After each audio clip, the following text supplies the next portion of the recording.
It's time to rethink, renew, and reimagine retirement. Welcome to Retire Repurposed. This podcast is dedicated to help people transition into fulfilling and purposeful retirements. Retirement is a big life change. In fact, the two most dangerous years of a person's life are the year they were born and the year they retire. We believe that retirement is not the end, rather the beginning of what could be the most impactful season of a person's life. So don't retire, become repurposed. Well, I'm your host, Jared Sebest. I'm the co-founder of Retire Repurposed alongside Ben Tages. Thank you so much for joining us today. Whether you found us on the radio, whether you found us online, regardless, head over to iTunes, find our podcast, subscribe. Better yet, leave us a quick positive rating and review. If you just take a moment and do that, we would appreciate that so much. Now, this podcast is all about retirement, but it's not about money. It's about the non-financial parts of retirement, which many times can be even more challenging than the financial. Few people can just flip the switch from working a career 30, 40, 50 plus years, shutting it off on Retirement Friday without methodical steps to living what we call a repurposed retirement. If you want more for your life and your retirement, then you have come to the right place. Well, on this episode, we continue our series on retirement happiness. Society tells us that retirement is the time when we can truly live and be happy. But does retirement make good on that promise? And furthermore, what makes us happy in the first place?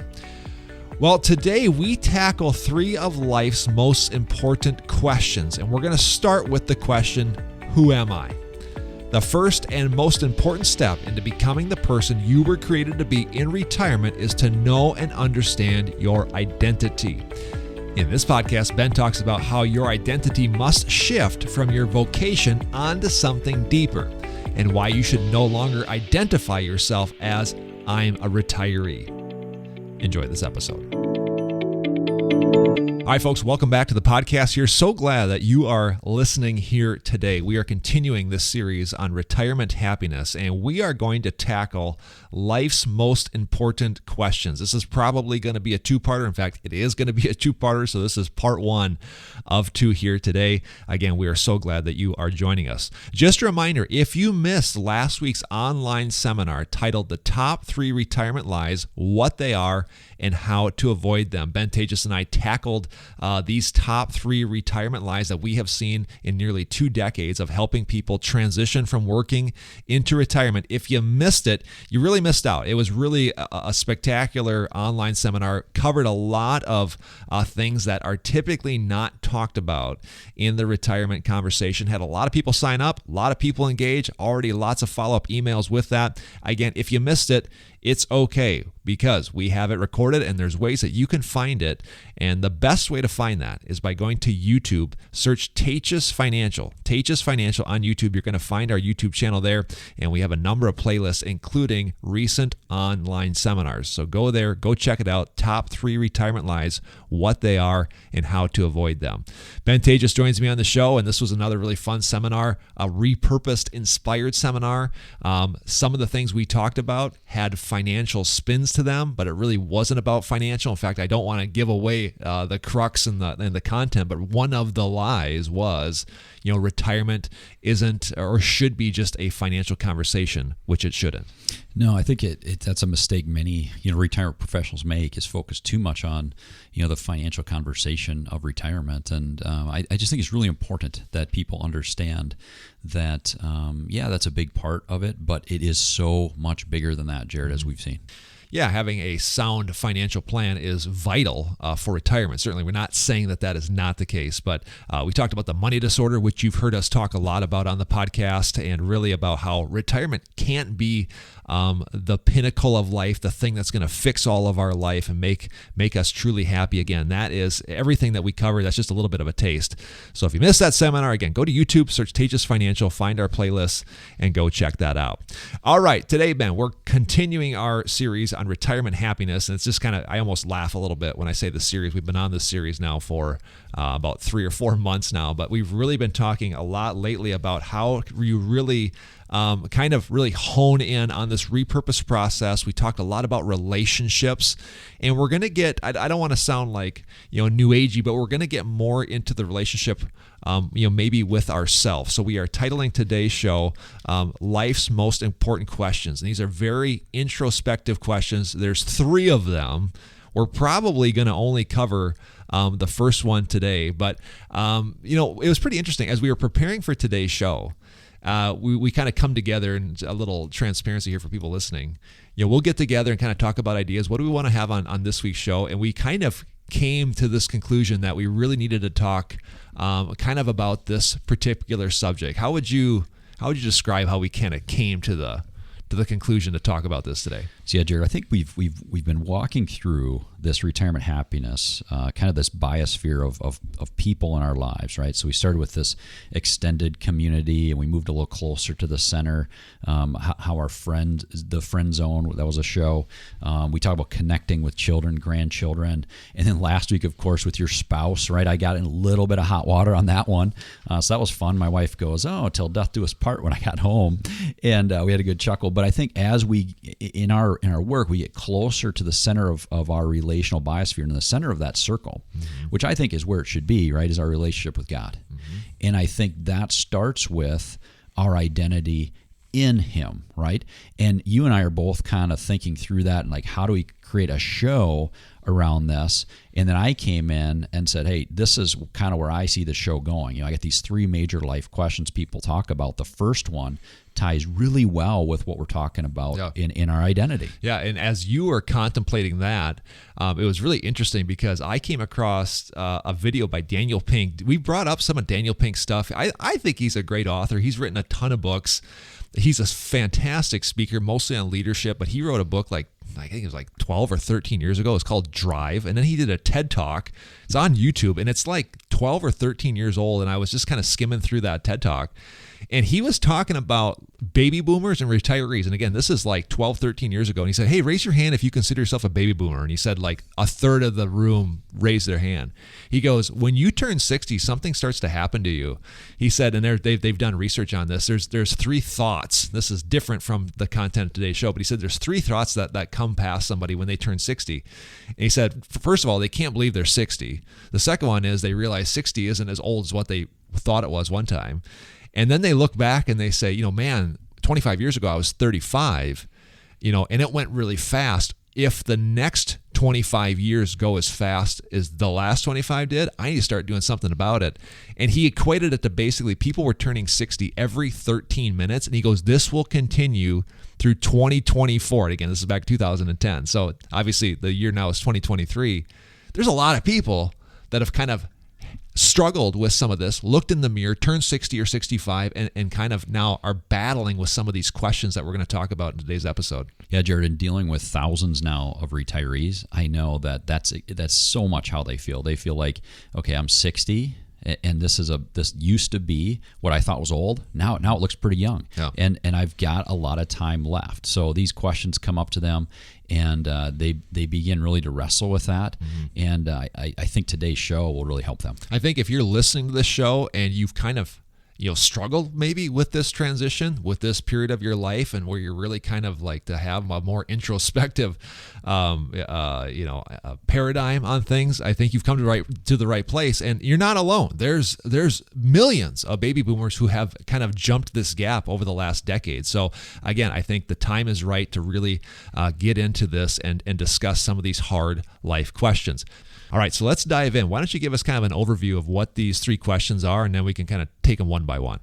Well, Jared, as I'm preparing for this podcast and kind of thinking through, what is some of those big life questions. I hear this podcast from Chip Ingram, Living on the Edge. I love his stuff, and he talked about no matter if you're a pastor or psychologist or it doesn't really matter, but we tend to see these 3 big questions, and they can all agree that there's these 3 questions that we're always looking at as human beings. The first one is, who am I? And that one answers questions about identity, right?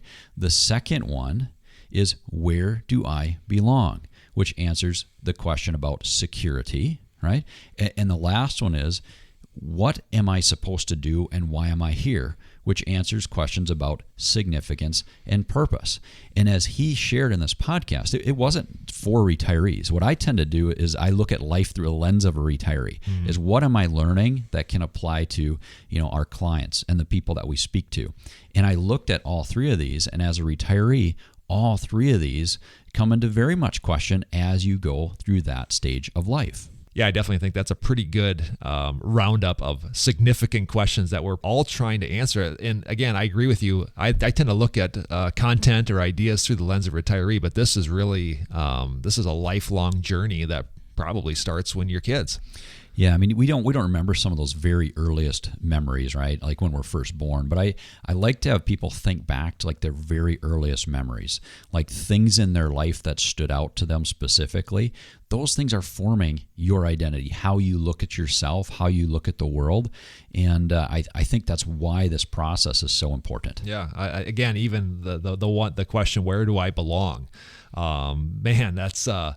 If you've raised kids, you can see them kind of bobbing and weaving, trying to fit in, and it's no doubt I'm sure we all have stories about how I tried to fit in with these folks, and these kids over here accepted me. That's really what we're all looking for, is acceptance at the end of the day. Yeah, you're looking for security. So when you're in high school, I remember the cliques, right? That was a big deal. You're about the same age as me, so there's cliques, groups of people that kind of hang out together, and then the teachers say, hey, let's break those apart. You can't have these little groups. And I think the problem with those groups came when they were kind of exclusive to others. That was the issue. But really, the group of people itself was not a problem. And I think that's important. So realizing that then when you get a little bit older into your working years, maybe there's clubs that you're in. You're part of a work group, sure, if you will.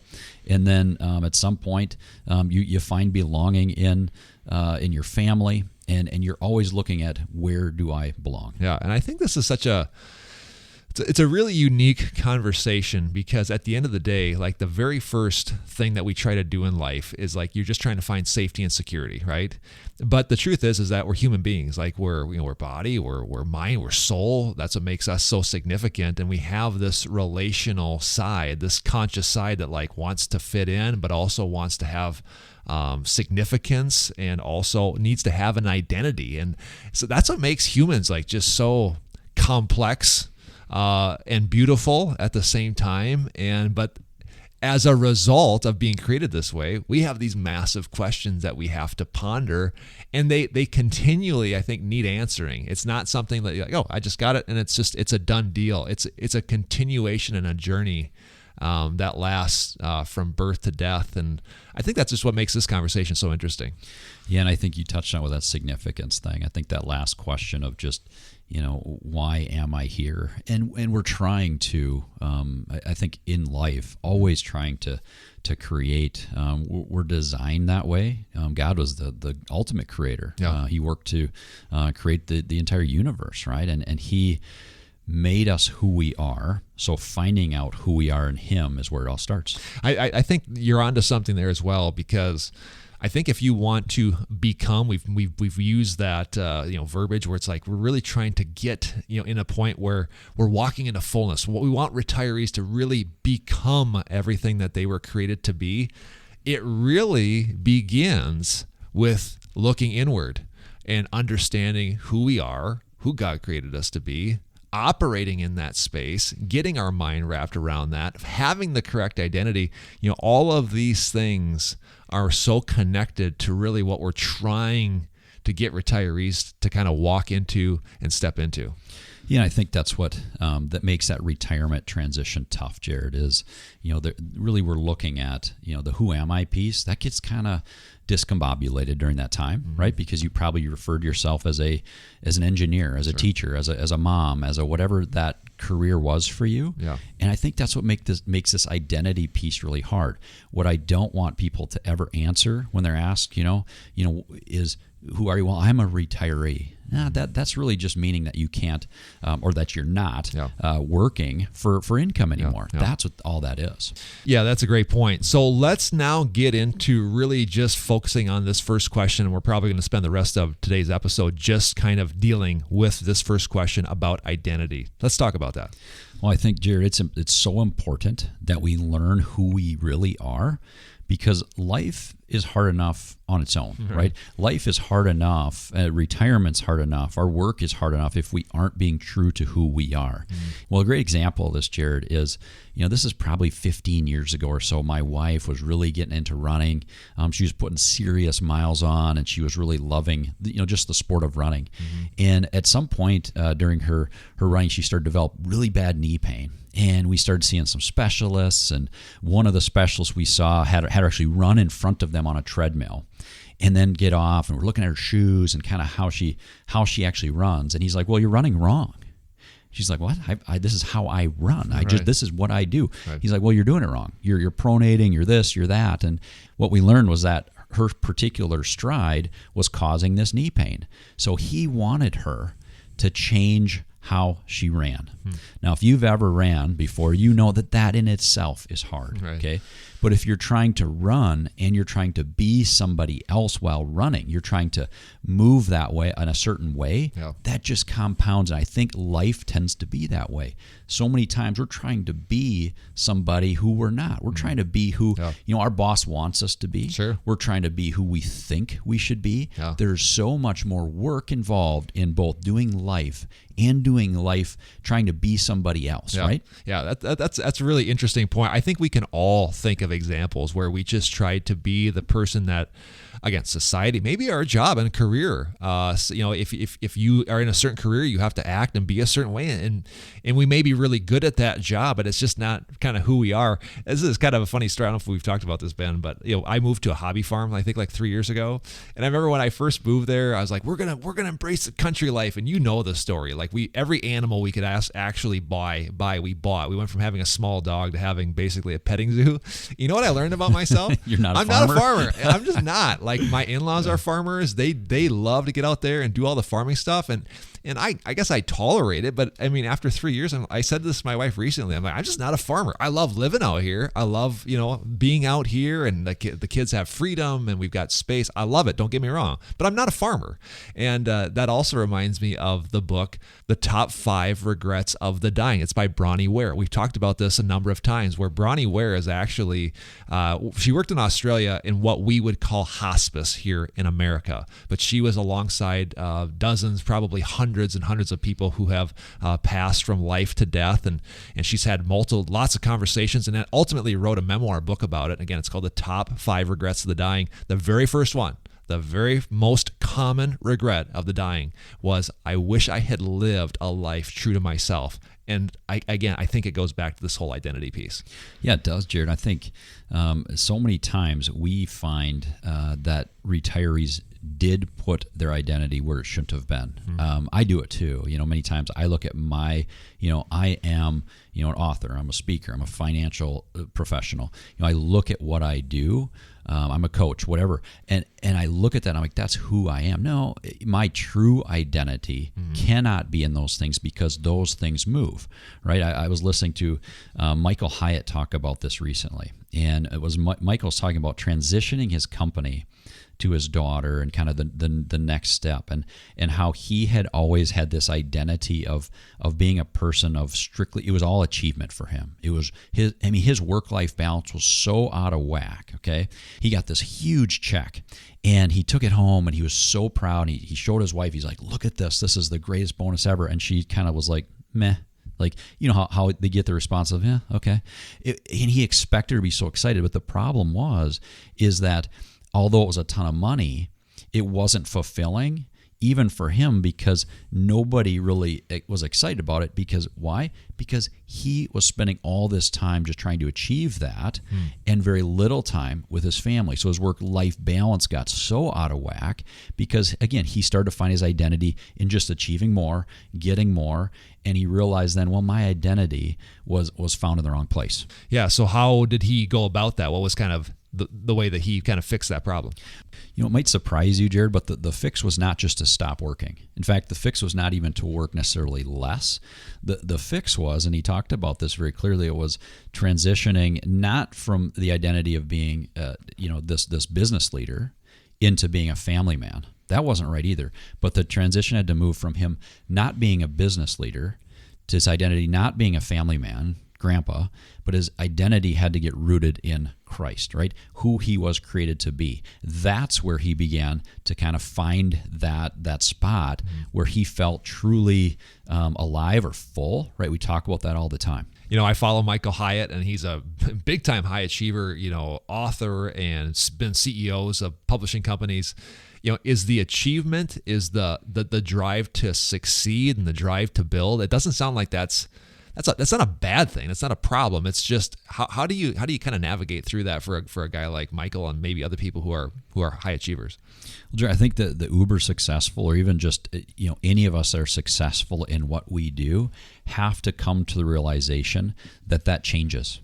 So if he's moving out of that work, he has to realize, and I think he has clearly, that those things move. You're going to move from different pieces of your career. You're going to be successful, then you're not successful. You're going to have wins. You're going to have losses. You're going to have all of these things that go well and don't.